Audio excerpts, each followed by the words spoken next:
Hey folks, Dave Temple here. As you know, my podcast is all about talking to the best thriller writers in the world. Now, while I don't put myself in that category of the best, I've certainly got my hat now in the ring. And after nearly 3 years of hosting this podcast, I think it's time to toot my own horn, if you will. So with that, I'm offering my thriller, The Poser, for sale all this month. It stars Detective Pat Norelli, a rookie cop working the overnight beat in Hollywood when one of the town's biggest stars is found dead in her Hollywood Hills home only hours after winning an Oscar. Beloved by her fans, Pat thinks someone wants this star dead and sees this as a way to forge her own path and get the promotion she craves. I'm proud of the response I've gotten from fans, and I'm confident you're going to like The Poser. So for the rest of this month, you can get the ebook for only $5 or the paperback for $14. Since I do this weekly podcast as a free service, perhaps you'd consider this as a way to help out a fellow thriller writer. There are two ways to reach the link. First, you can go to davidtemplebooks.com, scroll down to see The Poser, click, and you're on your way. Or head over to Amazon. You can find it there. Again, davidtemplebooks.com or Amazon. Thanks in advance for your support. And now, on with the show. Hello and welcome to The Thriller Zone. I'm your host, David Temple. And on today's 158th episode of The Thriller Zone, I am beyond thrilled to welcome one of the biggest names in the mystery thriller publishing business, Patricia Cornwell. Patricia has written more than 40 hit thrillers, nearly all of them making the top of the New York Times bestselling list. And she sold more than 100 million copies in over 120 countries. With a name synonymous with forensic crime and an outstanding reputation like few others, along with mountains of accolades from dozens of other prominent authors, Patricia is the shining example of what hard work, dogged determination, and a keen eye for details can do to craft a historic body of work. So without any further delay, please welcome the internationally known New York Times bestselling author, Patricia Cornwell. Welcome to the show, Patricia Cornwell. It's so nice to have you on the Thriller Zone. Thank you. It's nice to be here. We have been trying to put this together for over a year, so I'm very honored to have you on the show. Thank you. I'm glad it's going to be fun. I'm looking forward to it.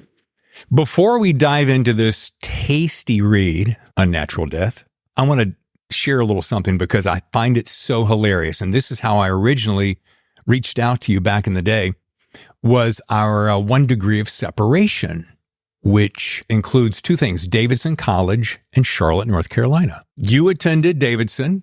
My sister worked there, and you started pretty much your career in Charlotte at the Observer. Yeah. I mean, they talk about, what a big world it is, but it doesn't really seem like it a lot of the time, does it? Not at all. Or how can you keep running into people that have these connections to you? Yeah.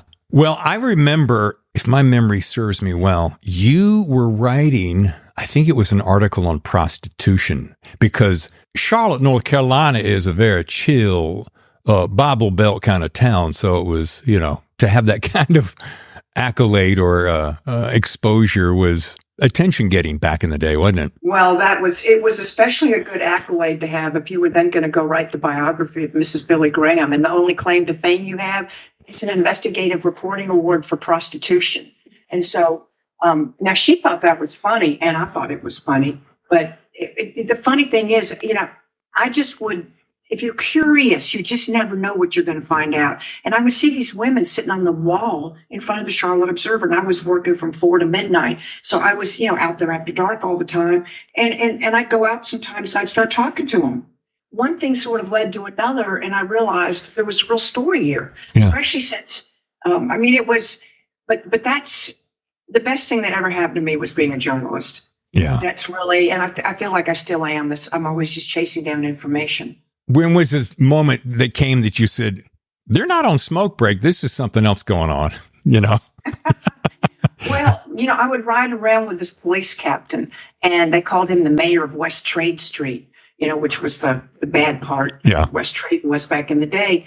And once again, because he treated them as humans, as people, and he would stop and talk to them. Yeah. I'd be in the car with him, and I'd listen to what was going on, and I began to get a sense of what this was like. And I started asking some of them questions. And then one night, I was actually talking to one of the pimps, and there's a gun on the table where he's sitting. And I'm thinking, maybe this is not the best idea, but I'm doing it anyway.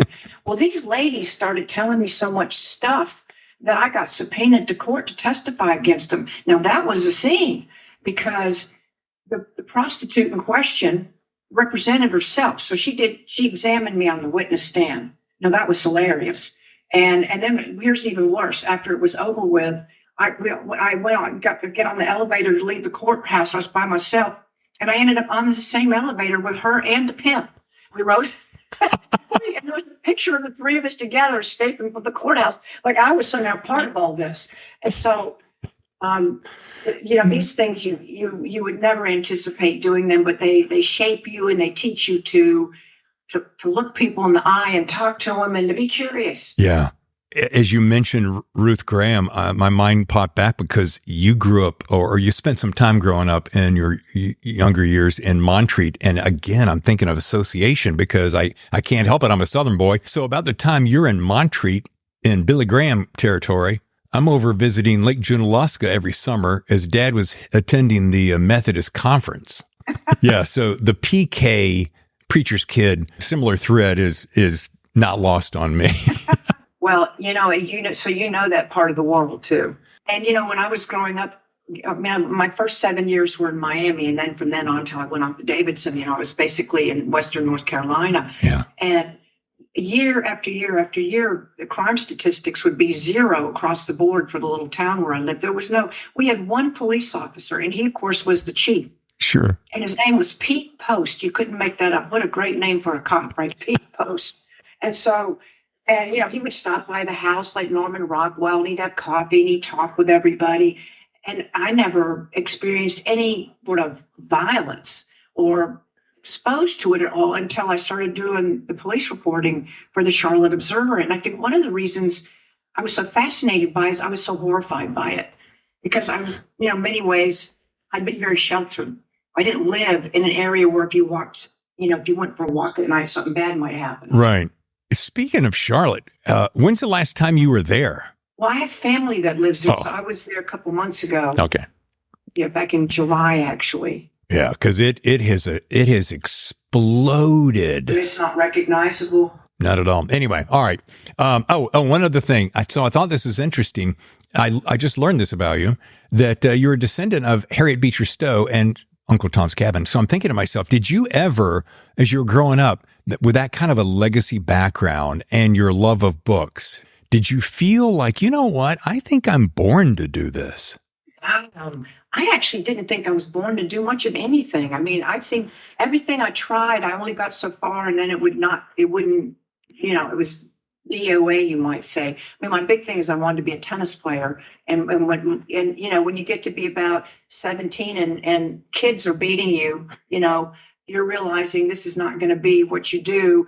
And I wasn't good in math.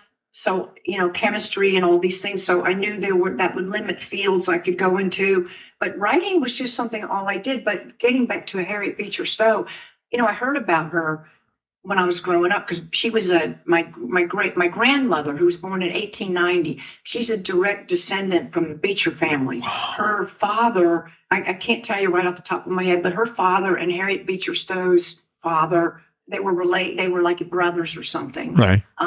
And so I'm not directed from her, but from her family line. Got it. But I didn't really think about that very much until I went to visit her home. And after I'd read Uncle Tom's Cabin, and when I was walking around her house and looking at the manuscript pages, and I found a weird kinship. But I was very struck by her because by the age of 9, I wrote a poem about the assassination of Abraham Lincoln. Now, why would I be thinking about that? Exactly. I think it's because of hearing these stories about her. But I have this theory that, especially with somebody of your talent, and it's so funny that you would say that I wasn't good at much of anything, and then I'll look at you now, just a few years later, and I'll look at all the things that you're so good at and you have mastered. I mean, we all know pretty much the helicopter flying, the deep sea diving, and the way that you will drill down and dig deep on anything you don't know or you want to find the real point about. So I find it interesting that early on you thought, oh, I can't do that. And then now you've become so adept at so many different wide, wonderful things. Well, thank you for that. And it should be an encouragement to people because When I was in college, there were two things that I absolutely wanted nothing to do with. One was death, and the other was computers and science. And the only thing about science that interested me was the concepts of it, what it meant. Like if you're looking at astronomy and you're studying the life and death of a star type thing. But when you want me to do a relativity problem or mix chemicals in the lab, which I kept count on fire the first day I was there, that was just not my bailiwick. So if you told me that years later I'd be a computer programmer in a morgue, I would say, wait a minute, that's not possible. So, necessity truly is the mother of invention. Sometimes we learn to do things because we have to. When I wanted to learn about the medical examiner's office, and I started doing research after we had moved to Richmond, and I realized this is so complicated. You've got the morgue, you've got the anatomical division, subterranean, where all the bodies are stored for the medical schools. And then all above are the floors with the forensic labs. So you talk about one-stop shopping. Well, that's a lot to take in. Right. So I realized the only way I was going to be able to learn about this was to get a job there. And the only thing they needed was they were starting to get computerized. And they didn't have anybody. So they said, well, the chief said, why don't you do that? I went, oh, if only you knew my track record. You never know what you can do till you try, and don't sell yourself short because you might be better at things than you realize. That's a good point. Patricia, you got to excuse me while I geek out just a little bit. And I can say this with all honesty. I've been working on the show for like 2.5 years. And I said, I think Patricia's the first person that's been on the show that I'm actually nervous about. And I'm like, am I going to look like a complete idiot when I geek out about how long I've been reading you and my first book? So bear with me.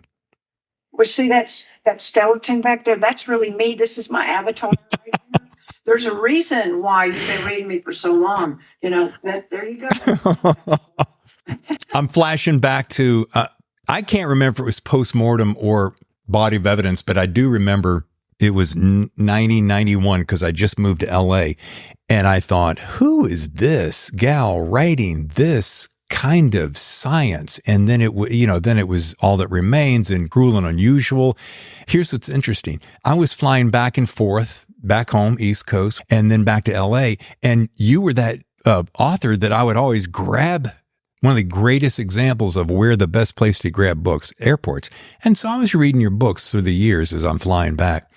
My point to that is, it's just amazing the body of work that you have been able to accomplish. And in my opinion, you started that whole CSI thing. I mean, wouldn't you say that's about right? And what happened is because of the Scarpetta series, and when you take these very esoteric subjects, forensic pathology, which is very graphic, but it's very complicated and abstract if you don't know what you're looking for, because so much of it is something you can't even see when you're in the morgue. And not to mention all the sciences and everything. And what I basically did is I made these accessible to people. Yeah. I translated. Basically I'm like a Rosetta Stone for that type of thing, but I didn't invent it. I didn't create it. And I wasn't smart enough to create CSI either, unfortunately. But that's where the ideas came from, I think. And it's not because I made something up out of whole cloth. It was really that I took these things and made it so you could understand like why a scanning electron microscope is not only useful, but it's really super cool. And when you look at it, and you realize that you can see something that tells you where this person's been and maybe what was in that room. It's astonishing. That's basically what I've done and what I still do. Well, and the reason I draw CSI, but besides the fact that your technology or your specialty on all that was about that same time, and I think CSI launched somewhere around 2000. So I'm thinking you're a dozen books in by then. I was about 10 or 11. I was about 10 books in, and then I was busy with Jack the Ripper, and then next thing I knew, CSI was everywhere, and there we have it. Wow. And with an unnatural death, once again, we're up in digging deep. And I'd love for you, if you would, because there's somewhere I saw the word Bigfoot and I was instantly in. But I would love it if you'd give us that elevator pitch to my readers so that I don't give anything away. Basically, it opens with Scarpetta's in the morgue, and she's on her way out. and something bad is going on, and she's got to meet this funeral director out in the vehicle bay and explain that there's this terrible crime scene. There's these two people that are out camping in the middle of nowhere in the woods outside of in Northern Virginia. The scene of death is very violent. The man is like 20 feet down in a mine shaft. The woman is floating in a lake, a polluted lake where these gold mining used to go on 200 years ago. And they're hiking poles. They're impaled with their hiking poles. And unfortunately, inside that gold mine, very close to where the man's body is down in that shaft, there's this big footprint that's left in the dirt. And it's like, big footprint. And it's like, oh, no, this cannot be. And so Scarpetta's got to figure out what's going on here. Now, her first default is always the predator is usually, it's always going to be the human variety. She don't believe old Mr. Bigfoot did anything as nasty as what's going on there. Right. And I will tell you right up front, it's not a spoiler, because I will not have him be falsely accused for 1 minute and all these people taken out to the woods with their guns. He did not do anything bad, but he was a witness. But I deal with the whole subject of, is this thing real? Yeah. I mean, what if you found this? And what inspired it was about a year ago, I was just going through my tweets or whatever, looking through Twitter, and there was a photograph of a big footprint that was picked up by a surveillance camera in a park in Texas. And I looked at this thing and I was just filled with wonder. And I thought, what would happen if you found that at a crime scene? I called a homicide detective friend of mine and I said, let me ask you something. You're out in the middle of the woods at a bad homicide scene and you find this, what would you do? He said, I just keep on walking and pretend I didn't see it. Well, Scarpetta will not do that. No. And here's the fun thing about a big footprint. If you found a big footprint or any footprint inside an old abandoned mine, real near the shaft, is something going in and out that way. Could be. There's some weird sounds down there. Right. But you can look at the dirt and microscopically, you could tell perhaps what season of the year that footprint was left by pollens and things like that would get tracked in. And so there is science that helps us with every bit of this, right down to even possibly explaining why there are sounds coming from the woods, like wood knocking and weird things we associate with Sasquatch. Yeah. Maybe it's him. Maybe there's another reason for it. Back to this CSI technology and the fact that you can't, it's nearly impossible to hide anything these days. Do you find yourself still scratching your head when you read stories about people doing these completely insane things to try to get away with it, knowing that the chances now are better than ever that you're not going to get away with it? You got to remember that the personality type of these offenders that you're alluding to, let's just take someone like the person who killed the students in Idaho. Yeah. When you're looking at that type of offender, you've got to take into account the psychology and what you're dealing with, like what kind of disorders does this person have? If you're dealing with a narcissist is not afraid of anything except being caught. It's the same with a psychopath. I mean, they're so full of themselves and they're grandiose oftentimes, and they think they're going to get away with something. And thankfully, a lot of the times they do something stupid. I mean, really stupid, like leave their driver's license inside the back seat of the car where they just killed somebody. I've seen that before. What do you think, and especially with this particular book, which feels so much different than a lot of your other ones, what do you think your fans, and they number by the millions, what do you think they're going to take away going, this book struck me as different because of this, or I can't wait to read this latest Scarpetta story because of? I mean, what do you feel like there's one little thing that you've done just slightly outside the normal in this one? Well, I feel that I've stepped up the drama quite a lot in this book. I just decided, I'm going to let Scarpetta do what I want her to do. In fact, that's not really even letting her. It's more like, you know what?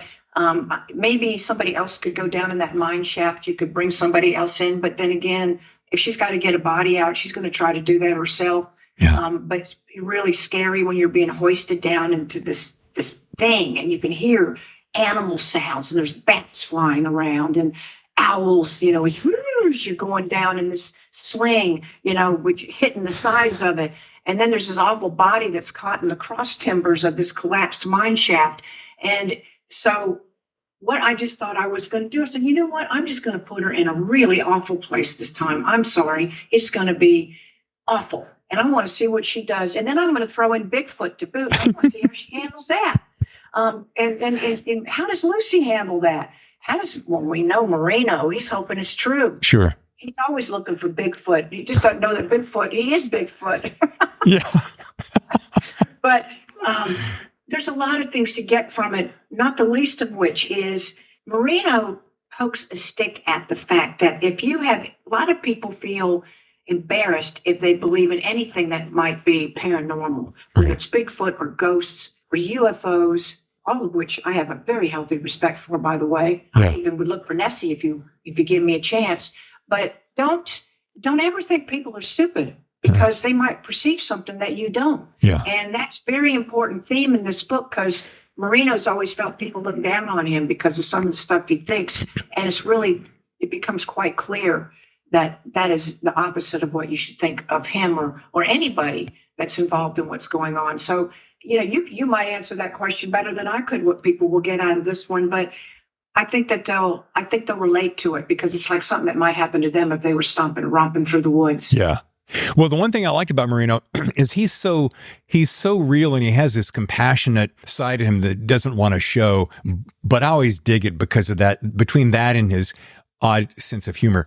But the thing about Scarpetta, when you were talking about, would she go down the shaft? I'm like, that's what we have come to expect. Without being, Superwoman, that Scarpetta is always going to stand up and face the music. That's what I love about her and always have. That means she likes it. She didn't want to go in that lake, especially when something started tugging on the body like Jaws. Like, oh no. Yeah, but the funny thing is, she's able to detach herself. Marino, not so much. His eyes get this big, and he's swimming faster and faster, wading faster and faster in his special anti-exposure suit. But she's got to do it. Someone's got to speak up for these people. Someone's got to help. Yeah. That body drops down that shaft, you'll never find it again. And it matters to somebody, even though the guy was really not a good person. They're both, what those people were wanted by the Secret Service for humongous international cyber crimes, which is why they were holed up out in the woods. And so you might say it's poetic justice, but it's fun to play with technology and fool people with it. For example, when these people are going to die, it's early morning hours, it's raining, it's pitch dark out in the middle of nowhere, and they have trail cameras set up, this little path that they burn through the forest with a flamethrower from where they live to where this remote place is. The motion sensors kick off because something's coming down that path. And it's really awful because they can hear it. Yeah. You can see branches being pushed out of the way and even leaves being kicked up, but they can't see what it is that's doing it. A little flash of light now and then. And that's all explained later, but it's like as creepy as you can imagine. And you wonder, I can't imagine being there in your tent and hearing this coming for you. And there's no way out. That's the scariest part. I mean, there's nothing scarier. Which is scarier? Broad daylight and something horrible coming at you, or dark that all you can hear is coming? This just in from my big question burning a hole in my brain department, because I would be remiss if I did not ask this question. I think because I've been watching this progression for a while, but I saw the Deadline article back in February that wondered, with Nicole Kidman coming on as Kay and Jamie Lee Curtis as Sister Dorothy, are we any closer to seeing this come on our TV screens? Oh, yes, it's going to happen this time. Okay. It's Amazon is the studio, and Nicole Kidman is playing Scarpetta, and Jamie is playing Dorothy. Yeah. And everything got quiet because of all the strikes. But now that those are over, I would imagine they will very quickly start getting this more into production. So stay tuned, because I hope there will be announcements. I'll be fascinated to see who else is cast. Yeah. People like Benton and Lucy. And, it's a really amazing thing to think of. We were having lunch about a year ago in Beverly Hills, and it was Jamie and some of the Blumhouse people, the production company. We were talking, and Jamie said, just imagine this will be the first time anyone's ever seen Scarpetta. I said, it'll be the first time anyone's ever seen anybody. Right. Never seen any of them. Yeah.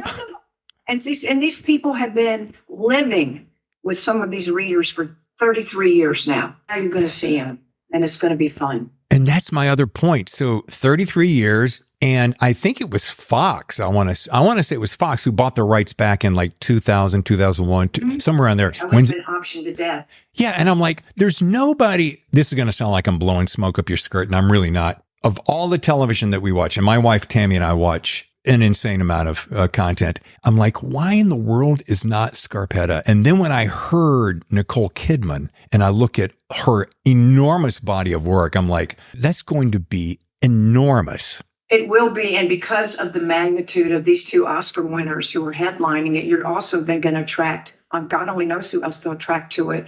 And the fun thing is that because the series is still ongoing, you do have, you have the luxury of the very early books, but you've also got modern stories, right? Really, that can all be bouncing off of each other.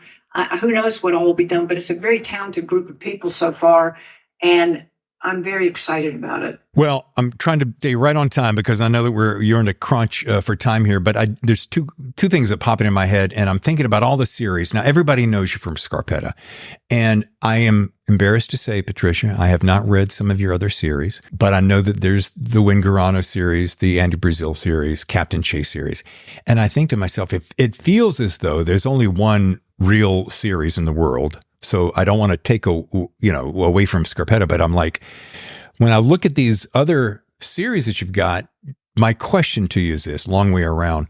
Do you think, and maybe some of this will depend on the success of this future show, do you think you'll ever go back and dip into the other series? Or do you think, you know what, that was good for that time. It did its job and I'm good. Now let's just keep Scarpetta going down the trail. No, I don't. I don't see myself going back to any of the older series. I don't see myself doing another revision of the Jack the Ripper book. Two over a span of 20 years is enough. And I'm not necessarily done with him, but he can go live somewhere else for a little while. I'll deal with it in another time. And even the Captain Chase, which is recent, that the two space thrillers, and poor Captain Chase, she's still 22,000 miles above the planet, orbiting in the geosynchronous belt, because I didn't write a third book. And so I said, you know what, if I do, I'll bring you home. Otherwise, I hope you enjoy the view out there, because I'm a little short of rockets right now. Scarpetta doesn't have a rocket, sorry. So who knows, that could turn into something else down the road. But Scarpetta keeps me really busy. And, sure.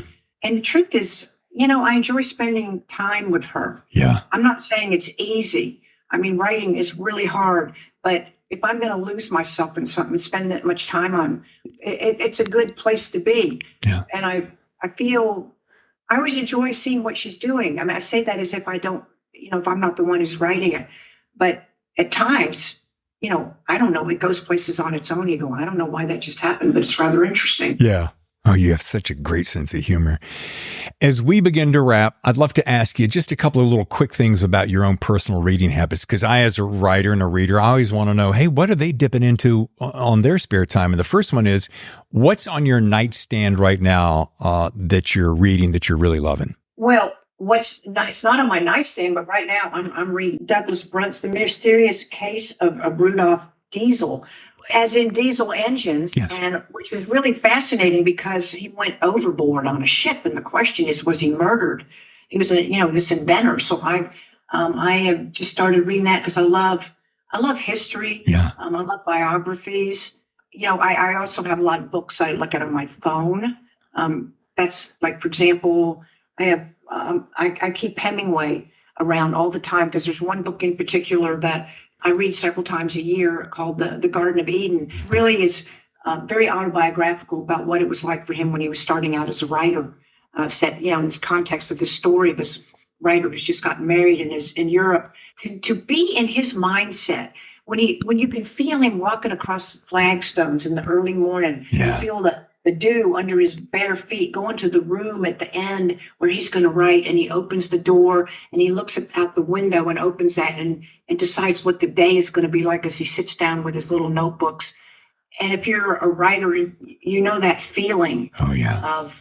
And I just love to experience that through his eyes. Yeah. You don't see that very often. And if you're a writer, it's kind of a lonely world. And it's always rather joyful when people can relate to what it feels like to do this. Also, side note, Douglas has a fantastic podcast too. I was just on that not too long ago, and I started reading it, and I got quite compelled. What was your cocktail at the beginning of his show? Because I think he always starts his show with the reader has a cocktail. Yes, we indulged in tequila. Oh, okay. Things get crazy. And I'm not responsible for anything I said on that show. What happens on there stays on there. Yeah.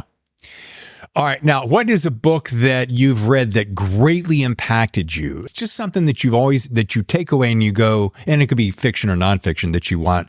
That is still hanging around the back recesses. Well, there's another book, and it's by a music producer named Rick Rubin. You probably know who he is. Yes. He's a creative act, but that this book he's written that I have it right here, A Way of Being. I keep it on my desk too. And it's all about who we are as creatives and why we do what we do. And it's almost like a meditation. And I read some of it too. It helps get my parameters all straightened out, to be reminded that it's not about us. It's about channeling something. And I know it sounds crazy to say, but I really believe that whether it's an invention or an art form, we're all creative, whatever it is. That if we are open, that we get ideas. Sometimes we don't even know where they come from. But you've got to be open. It's really about going through this world and having a mindset that's willing instead of stubborn. Yeah. And I promise you, if I walked out that door into the living room right now, I would pick up that same book. I start every day with that book. Wow. I just like to take one little chapter. It's my own little meditation. I read that. I get quiet. It's like 5 o'clock. Nobody's started yet. And it's so centering and calming and affirming that you're an artist. I'm an artist. We're artists. Just be there, absorb it, and share it. It's the process. It's very spiritual. Yeah, I love that. That's important to me because I have to feel like there's a real reason why I'm doing this. It's not just to tell you about forensics or create a bestseller if I'm so lucky or whatever. It's why am I spending all my time sitting here doing this? And there has to be a reason that's bigger than myself. Yeah. And I can't exactly tell you what that is because I don't know, except that I feel like this is what I'm supposed to do. And I try to do it. And he talks about this. You've got to do it with all your might. Do it to the very best of your ability. Don't do it just because, I can get it done and they'll sell it and I'll be fine until the next contract. You do it as if it's the only thing you're ever going to do. Yeah. Each time. So good. All right, last question. I got 2 more things here. One thing is, you can sit down to dinner with any author, living or past. Who would it be? Yeah. Each time. So good. So good. All right, last question. I got 2 more things here. One thing is, you can sit down to dinner with any author, living or past. Who would it be? Agatha Christie. She was very shy, and I would have to make her laugh. I'd have to do something funny. She was totally introverted, and her first thought would be, "Oh, bloody hell, I don't need to have dinner with her, anyone. No, no, no, no." And I'd say, "Well, Agatha, let's just have a stiff drink here, and I'll get you laughing about something." And, that she would be a challenge, but I'm so sorry I never met her. I mean, I almost would have had a chance because she was still around when I was coming along. But what a mind that woman had. She's like a Rubik's Cube. No kidding. Very last thing. I always close my show with this one question, and I know you've got it. I've heard little bits and pieces throughout the years. Best piece of writing advice for my audience. Pay attention to what moves you, and most of all, to what makes you curious. Because that's the needle of the compass pointing you the way you need to go. And go after it. Don't sit and wait for it to come to you. I always say, go out and look for a story until it finds you. But you gotta, it's a dance. It will find you, but you gotta look. And then the 2 fingers almost touch if you're lucky. Oh, I have to chew on that one for a while, Patricia. The book again is Unnatural Death. It's a blockbuster in the making. It's going to drop on the 28th. This show drops on the 27th, which is the day before. So I'm so excited to be right ahead of the curve, but you're going to want to read it. And Patricia, thank you so much for making this happen. Thank you for having me. This was so much fun. You're delightful. So are you. Thank you. I'll be in LA on December 1st. Go look on my tweet about when I'm talking to Jamie Lee Curtis. Live thing out there. Come to the event if you're not busy. I would love to do that. It's on a Friday. And you're at the... got the info. I tweeted about it. So if you look up my Twitter feed, you can... And you and everyone can find it. It's December 1st if you're out in the LA area. I'm going to do a live thing on stage with Jamie Lee Curtis. If I am able to get out there, can I come up and say hi to you? Well, go get your VIP seats, darling. You can. You never know who you might meet. It should be fun.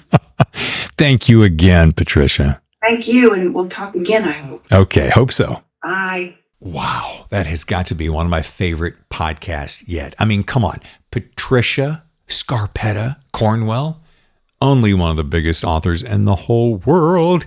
Yeah, that was cool. And I wasn't too much of a geek, was I? Well, that wraps Women Thriller Writers Month for November, so thank you for joining me. Now, you're probably wondering what I have in store for the last month of the year, right? Good news. I have two special treats for you. The first is what I'm calling Tomorrow's Stars. And by that I mean I'll be showcasing a small handful of relatively new authors whom I think are going to become some of tomorrow's stars. In other words, authors who I predict will catapult to the top of the charts in the foreseeable future. We're still confirming dates, but I'll share those names very soon. Now, the other treat I have to share is something my wife and I have done at the end of every year. We call it our year-end countdown, or better yet this year, our favorite content of the year. That's right, coming just in time for Christmas, Tammy and I will share our favorite books, our favorite movies, and our favorite TV shows of 2023. And you know what? I encourage you to grab a pad and pen and follow along, just in case we share some of our favorites. But for now, I'll wrap by saying thanks for listening on all podcast channels. You know we're on all of them, right? And if you haven't done so yet, please subscribe to us on YouTube at youtube.com/thethrillerzone. And as always, you can follow, connect, and join all the fun at thethrillerzone.com. All right, I'm David Temple, your host, and I'll see you next time for another episode of The Thriller Zone. Your front row seat to the best thrillers.